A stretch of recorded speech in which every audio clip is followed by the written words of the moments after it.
Leo and Oliver, the brave path to, Leo the squirrel and Oliver the tortoise were planning their biggest project yet. They decided to build a sun map in the meadow, using the rarest and most colorful pebbles they could find. It was going to be a masterpiece of friendship. Oliver spent the entire morning moving slowly and carefully. He placed deep purple pebbles in a perfect shimmering circle. He used his nose to nudge each stone into just the right spot, making sure the lines were straight and beautiful. Leo, however, was full of wiggly energy. He had gathered a huge pile of bright yellow stones, but he was getting tired of waiting. "Oliver, you're taking forever," Leo chirped, hopping from one foot to the other. He wanted to see the sun map finished right now. Leo had an idea to speed things up. He thought if he gave the yellow pebbles a big squirrel kick, they would slide into the center. Thwack! Leo kicked with all his might, but the pebbles flew like tiny rockets, smashing into Oliver's perfect circle. Everything was ruined. The perfect circle was gone, and the rare purple pebbles were hidden deep in the weeds.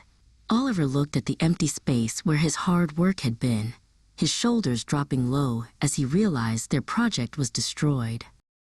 Leo's heart hammered in his chest. He felt a big knot in his stomach, but he didn't want to admit he had made a mistake. "Well, if you weren't being so slow, I wouldn't have tried to help," Leo shouted, his voice a little too loud and defensive. Oliver didn't say a word. He didn't yell, and he didn't get angry. He simply turned around and began to crawl slowly toward the tall ferns by the brook. He looked very small and very lonely as he walked away into the shadows of the forest. Leo sat by the messy pile of dirt. He tried to move some pebbles back into a circle, but it wasn't fun anymore. The meadow felt too quiet, and the sun didn't seem as bright without his friend nearby. He realized the meadow was lonely without Oliver. Leo looked at the ground and saw the little marks Oliver had made while working so hard. He realized that Oliver hadn't been slow. He had been careful because he cared about their project. Leo felt a tear prick at his eye as he understood his mistake.